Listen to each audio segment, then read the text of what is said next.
Assalamualaikum warahmatullahi wabarakatuh. Alhamdulillah, wassalatu wassalamu ala rasulillah Sayyidina Muhammadin ya Allah wa ala alihi wa ashabihi wa man tabi'ahu min yawmina hadha ila yawmin nahbuh.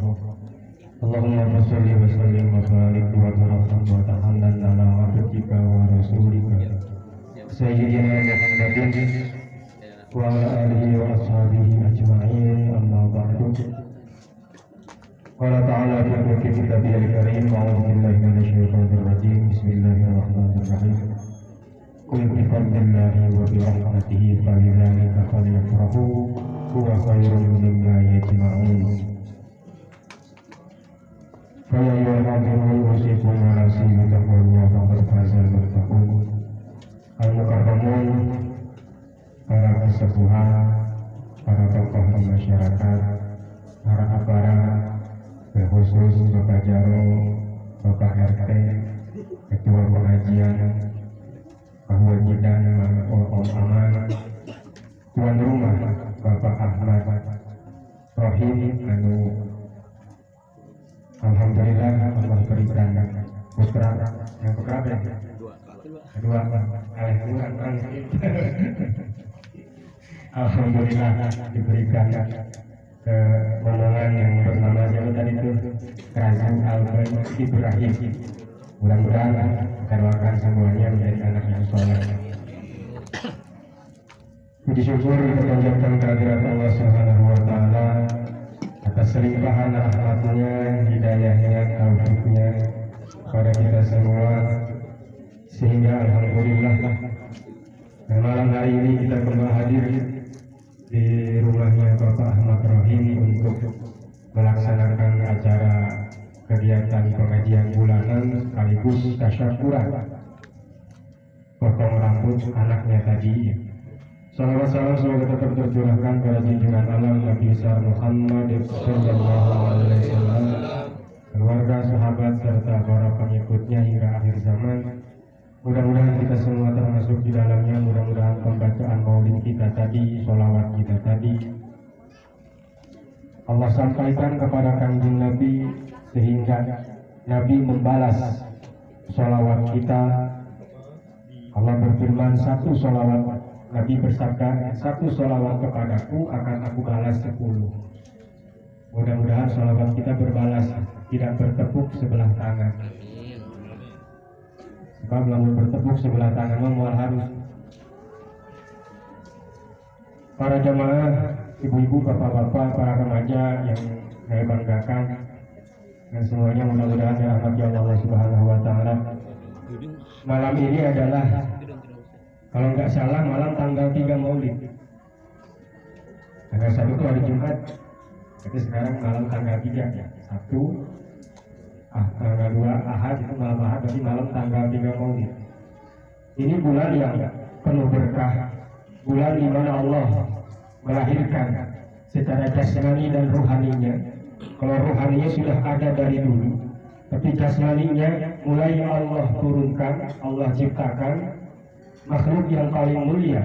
Tidak ada lagi yang lebih mulia daripada Muhammad sallallahu alaihi wasallam, sehingga dijadikan sebagai suatu keyakinan wajib hukumnya siapapun orangnya meyakini bahwa Muhammad sallallahu alaihi wasallam adalah afdalul makhlukat, makhluk Allah yang paling utama di sisi Allah Subhanahu wa taala. Patut kita bergembira pada bulan Maulid ini. Kemudian diteruskan, tadi kita baca maulidnya, sekarang kita pahami, kita artikan, kita maknai. Nah, tadi ulang dibaca ya. Tadi kan dibaca, walamma tamma min hamdihi syahran ala masyhuri aqwalil mukhtalifatil marwiyah. Ketika Nabi Muhammad sallallahu alaihi wasallam sudah ada 2 bulan dalam kandungan ibunya. Siapa ibunya namanya? Siapa ibunya namanya? Jadi Siti Aminah. Bapaknya Abdullah. Kakeknya pamannya, istrinya. Oh, istrinya boleh nyebut Khadijah boleh, nyebut Aisyah boleh. Nabi dalam kandungan Siti Aminah 2 bulan. Menurut pendapat salah satu pendapat, tuwfiya bil Madinati Syarifati Abu Abdullah. Ketika usia Nabi di dalam kandungan 2 bulan, ayahnya yang bernama Abdullah meninggal dunia di Madinah. Umurnya pada saat itu 25 tahun. Jadi Nabi sudah yakin ketika masih dalam kandungan. Itulah kenapa Nabi diantaranya peduli sekali terhadap anak yatim. Bukan hanya karena itu ajaran agama, tapi memang Nabi sorangan ngerasakan bagaimana jadi yatim itu. 2 bulan belum lahir, jadi ketika lahir tidak pernah tahu muka bapaknya kayak gimana.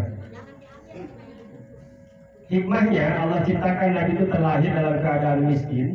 Nanti umur kurang lebih 6 tahun ibunya meninggal, lalu 8 tahun kakeknya meninggal. Itu supaya mutlak yang mengurus Nabi hanya Allah Subhanahu wa Ta'ala.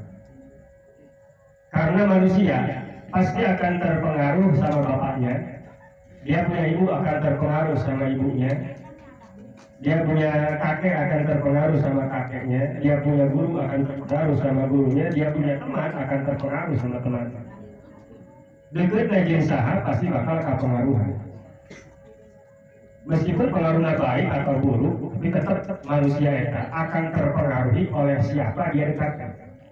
Maka dekatlah dengan orang-orang yang baik supaya kita terpengaruh baik. Jangan berdekat-dekatan dengan orang yang tidak baik supaya jangan terkena pengaruh tidak baik. Orang dekat yang tukang minyak sengit, najan temelinya sengit. Nah, Nabi ditinggal oleh ayahnya ketika umur dalam kandungan 2 bulan. Umur Abdullah pada saat itu 25 tahun. Ada yang bilang 30 tahun. Yang jelas Abdullah meninggal saat Kanjeng Nabi umur 2 bulan dalam kandungan ibunya. Wa kana qad ijtaza bi akhwalihi bani Atiyyin min al-Ta'ifatin Najjariyah. Sebab meninggalnya Abdullah adalah bahwa Abdullah itu datang ke Madinah untuk membeli kurma, membeli anggur, untuk mengadakan walimah. Ya. Jadi karena dia tahu istrinya sudah hamil, lalu dia siap persiapan tuh. Makanya harusnya kita begitu tuh. Jadi ketika bayi lahir, kita sudah punya buat namain dia ada namanya, buat akekahin udah ada, buat beli kambingnya. Karena udah tahu udah mau punya bayi. Jadi Abdullah sengaja datang ke Madinah karena barang-barang itu yang bagus didapatnya di Madinah. Untuk orang ulin tadi itu, ulah ulinnya, enggak aja kan? Hayang enggak aja, hayang gampang, baca surat. Sepanjang surat tanah. Oke. Kalau umroh atau pergi aja ke sana, kurma yang bagus itu kurma Madinah. Orang bisa diajak, kita diajak keliling ke tur gitu ya. Di sela-sela kesibukan pergi haji atau umroh itu, di antaranya ke kebun kurma di Madinah. Maka Abdullah belajar ke sana, mempersiapkan ini untuk walimatul asma atau walimatul akikah nanti anaknya. Ini bapak yang sangat peduli ini. Can lahir, tapi sudah dipersiapkan. Memang harus seperti itu. Berarti kita, namun kebajikan positif hamil, itu persiapkan supaya nanti ketika si bayi sudah lahir kita tidak perlu repot-repot. Ayah biasa biaya anu, kan manusia memboro-boro lahir di jerobotin karena dia butuh biaya. Nah, Abdullah itu belanja untuk membeli keperluan nanti untuk mengadakan walimah kelahiran anaknya. Berangkat dia ke Madinah. Diakhwali kepada saudara dari bibi dari ibunya Abdullah itu. Wadis kaza biakhwali sudah lewat, Bani Atiyyin bilang Ta'ifatin Najjariyah. Abdullah datang ke Madinah melewati tempat yang didiami oleh keluarganya dari ibunya, paman dan bibi dari ibu, yang termasuk golongan kabilah Najjariyah. Kabilah Bani Najjar. Jadi orang Arab itu kabilah atau suku ya. Orang Arab itu suku. lebih mengutamakan sukunya. Jadi kalau ketemu orang Arab, kamu marganya apa? Al-Haddad, Al-Atos, Al-Kaf. Kalau kita kan tahu dari mana, padahal sudah lama di bulan 30 tahun, tapi tetap kayak nama orang Jawa, kayak gitu. Karena asalnya dari Jawa. Tempat tinggal, tanah air, dan menjelma orang ke tanah air. Pergi kemana pasti setahun sekali harus pulang ke bulan. Mudik, karena tanah air. Jadi orang di kita itu penting sekali tanah air. Tapi orang Arab itu nggak punya tanah air, karena hidupnya pindah-pindah. Di mana ada air, di mana ada rumput, di situ dia hidup. Maka lebih kepada kesukuan. Kamu suku apa? Ada orang apa lain? Orang tadi tanah air kalau kita. Makanya ada istilah mudik. Tapi orang Arab nggak punya tanah air. Wajar, kenapa? Tanahnya pasir. Kali pasir maka kaki air jadi ber. Tapi tanah orang mah lengket. Tanah orang mah lengket. Kamu jangan lengket napal, jeblok tidak senang. Sehingga ingat baik. Untuk kamu-kamu ingat baik karena balik. Itu mayoritas orang kita. Memang tanahnya begitu. Tapi orang Arab itu tanahnya pasir. Jadi dia itu di mana ada air, di situ dia hidup. Maka tidak mempedulikan tanah air, tapi kesukuan. Karena kalau pindah kemarin dari air itu serombongan, sekeluarga besar. Nah ini kok bilang Bani Najjar. Najjar itu disebut Najjar ya. Ya ada sebetulnya dipenuhi. Alat Najjar, Najjar itu tukang kayu. Tukang kayu itu biasanya perkakasnya adalah sampah. Najjar itu sampah. Disebut Bani Najjar sebab dulu kepala sukunya itu kadang disunatinya pakai kampak. Enggak jajan. Disunatan pakai kampak. Bukan ya kabeh bahaya.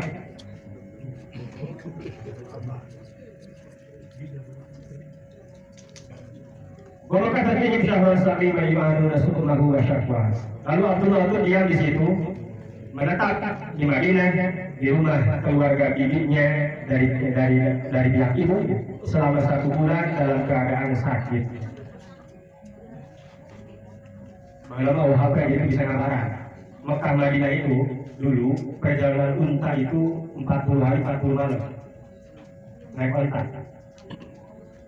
Nah kalau sekarang paling 4 jam kalau nggak salah jaraknya Jakarta Surabaya ya, kurang lebih sekitar 600 kilo. Itu kalau pakai unta dulu kan pakai unta itu siang malam ya, tapi ada istirahatnya itu ukuran 40 hari naik unta. Jadi mengajarkan aja yuk mengajarkan ya itu kamu mau 40 poin lepas lagi. Walamma tamma min hamlihi sallallahu alaihi wasallam ar-rajul satu asyhurin qamariyah. Ketika usia kandungan Kanjeng Nabi Muhammad sallallahu alaihi wasallam sudah 9 bulan. 9 bulan Nabi itu normal. Wa ala zamani ayyan jariya anhu sada, dan telah dekat sekali untuk keluar, untuk terlahir. Hadara ummahu lailata maulidihi Asiyatu wa Maryam fi niswatin minal hadiratil qudsiyah. Ketika geus pembukaan kasar sih, akhirnya mendekatnya bukan sekarang, bukan bukan ini ya tengah-tengah ada pembukaan di muka di mana gitu ya. Genapnya pembukaan tak genap. Karena nyanyi atau yang begitu nanti. Lalu bapak-bapak biasa ke situ bapak-bapak. Ditanya harus sabar, tanya orang menyiapkan doang sih begitu kan.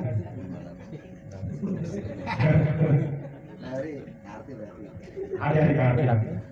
Ya, ketika sudah dekat mau lahir, Allah mengirim hadara ummahu hadir kepada Siti Aminah itu Lailatul Qadar, malam dilahirkannya Kanjeng Nabi sallallahu alaihi wasallam di Siti Asia. Siapa Asia? Asia binti Muzahib al-Israiliyah, yaitu binti Ammi Musa, bintu Ammi Musa. Ibunya anak perempuan pamannya Nabi Musa. Asia itu yang menjadi istrinya Fir'aun. Jadi Asia itu bukan orang Mesir, tapi orang Israel.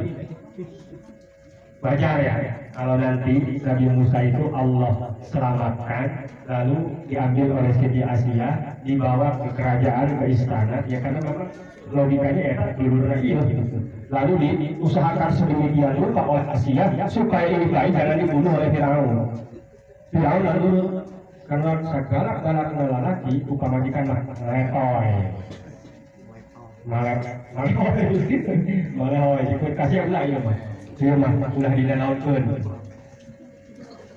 mudah-mudahan dia jadi panggung bunga mata urang ada dalam Al-Quran diceritakan ini nanti menjadi kegembiraan kami, kegembiraan kita panggung bunga mata urang. Tapi dia dijaga nggak tafsir nanti Firaun itu ngomong mata urang mata siang gitu jadi diselamatkan oleh Siti Asia. Asia itu hadir pada saat itu mencek orang mah membidani jadi bidana Siti Asia wa Maryam dan Siti Maryam binti Imran anak perempuan Imran yaitu ibunya Nabi Allah Isa alaihi salam datang kepada Siti Asia.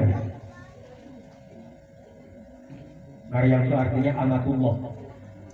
Maryam itu bahasa Israel, bahasa Ajam bukan bahasa Arab. Artinya hamba Allah perempuan. Kalau bahasa Arab itu Abdullah, bahasa urangnya hamba Allah. Kalau laki-laki, kalau bahasa Arab amatullah. Maka dalam Alkin ya, si Anu binti amatullah ke ibunya. Kalau ke bapaknya binti Abdullah ke bapaknya. Jadi Maryam itu bahasa Israel artinya amatullah atau hamba perempuan Allah. Kalau Abdullahnya, kalau laki-laki itu namanya Israel itu. Israel itu artinya Abdullah. Jadi kalau nanti ada yang sedekah ke masjid ke musala tulis aja di situ Israel 100.000. Hamba Allah Israel itu hamba Allah. Kalau perempuan tulis Maryam. Maryam itu artinya hamba Allah. Ada yang bilang Maryam itu artinya Khadimul Baitul Muqaddas, pelayan rumah suci yaitu Masjidil Aqsa. Siti Maryam itu turunan Nabi Allah Sulaiman. Siti Maryam itu masih keturunan Nabi Allah Sulaiman. Kurang lebih antara Nabi Allah Sulaiman kepada Siti Maryam itu ada 24 keturunan. Jadi Siti Maryam muka 25 di Nabi Sulaiman. Berarti ke-26 dari Nabi Daud. Hikmahnya disaksikan oleh Asia dengan Maryam. Liwiladati sallallahu kaunihima tasirani zawjan lahu fil jannah. Dihadirkan oleh Allah Siti Asia dengan Siti Maryam pada waktu kelahiran Nabi Sallallahu Alaihi Wasallam sebab nanti mereka berdua akan menjadi istri Nabi nanti di surga. Jadi Nabi Muhammad sekalian bakal diusaha. Dan satu lagi itu Ukhti Musa, saudaranya Nabi Musa yang bernama siapa? Namanya itu Maryam juga. Ada kan saudaranya Nabi Musa perempuan yang ngasih kabar ke Fir'aun ketika ini si bayi kedaikan Yusuf. Ini si orang kedaikan Yusuf sasaha di belakang ke Fir'aun selalu katanya suami orang umum. Datanglah Maryam Nabi Isa lain ya. Datang Maryam kepada Fir'aun. Saya tahu siapa yang bisa nyusuin dia. Kalau dia coba panggil orangnya, dipanggil ibunya, dia mau sama ibunya. Kata hebat Allah ya. Fir'aun rumah itu lagi mau bisa ngelehkan pangeran. Dia udah men-setting sebagaimana kemauan prediksi atau ramalan dari dukun ya, bahwa nanti ada bayi Bani Israil yang akan menghancurkan kerajaan engkau wahai raja, sehingga menjadi PH kalian undang-undang. Ada undang-undang bahwa anak bayi yang laki-laki Israil itu bunuh semua. Jadi undang-undang seperti itu. Dijil undang-undang. Begitu kurang lebih ada bilang 10 tahun, ternyata regenerasi nggak ada. Kan Israel itu, Bani Israel itu dulu jadi pekerja kasar, tukang kuli bangunan, pekerja rodi, di ekada gawean kakek dan letik. Karena dia kaum kelas kedua, jadi warga negara kelas 2. Yang kelas pertama itu Kipti, orang Mesir, yang sama dengan Firaun pada waktu itu. Sedangkan Bani Israel itu nggak ada yang kerjakan orang, kerja keras semua, bikin apa gitu kan. Akhirnya Firaun nggak aduh, lalu di parehan deh kau yang laki, nanti generasi habis siapa yang mau kerja keras? Makanya akhirnya diubah undang-undang di amandemen. 1 tahun bunuh semua, tahun kedua jangan, tahun ketiga bunuh semua. Yang lahir tahun ketiga tuh bunuh semua, yang lahir tahun keempat tidak dibunuh, yang lahir tahun kelima dibunuh lagi. Ada yang bilang Nabi Musa itu lahirnya pas waktu tidak ada kewajiban untuk dibunuh. Sebagian ulama mengatakan demikian. Sebagian lagi mengatakan pas harus dibunuh, harus diselamatkan. Nah, itu dia pengen, itu Maryam ya, bilang ke Firaun. Saya tahu siapa yang bisa nyusuin dia, ibunya. Akhirnya Firaun urusan Nabi Musa ongkoh, ibunya yang nyusuin, tiap pulang ibunya dikasih duit, bekas nyusuin itu. Akhirnya diperlakukan dengan hormat ibunya. Nah, hikmahnya itu diantaranya. Ini suatu minal hafiratil kursiyah, dari golongan-golongan perempuan-perempuan surga. Jadi yang hadir menyaksikan pada saat kelahiran Kanjeng Nabi itu adalah Asia, Maryam, terus perempuan-perempuan Yedailah itu orang lagi. Wa akhadha al-makhadu fawadatu sallallahu alaihi wasallam nurayyatala usana. Begitu sudah ada makhod itu jadi melahirkan. Jadi betul melahirkan. Mengatakan apa? Kalau itu lalu keluarlah Nabi, terlahirlah Nabi nurayyatala usana. Cahaya yang terpancar ketika Nabi terlahir itu memenuhi arah timur dan arah barat. Jadi tahu semua. Cahaya tahu sehingga kelihatan sampai ke jauh, sehingga orang-orang Yahudi itu yang tadinya punya prediksi bahwa dia bisa lagi nunggu kelahiran Nabi akhir zaman itu. Ketika Nabi Muhammad lahir, mereka akhirnya memastikan ini sudah lahir berarti ini yang ditunggu-tunggu itu, yang diramalkan oleh Taurat, yang diramalkan oleh Injil dan kitab-kitab terdahulu tentang Kanjeng Nabi akhir zaman itu akan lahir, itu sudah terlahir dalam melalui Aminah dan Abdullah. Omhayyar kasyamsi min kamudi, saking ininya cahaya itu bagaikan cahaya matahari, saking caangnya. Asra-asra anhu lailatul warra, yang bersinar. Jadi ketika Nabi itu ada sinarnya, caang. Padahal pada saat itu gelap, karena zaman dulu ya listrik belum ada, apa belum ada. Jadi oleh cahaya kelahiran Kanjeng Nabi, sehingga semua tahu, semua bergembira. Maka kata ulama, yang tidak bergembira dengan kelahiran Nabi cuma satu, setan.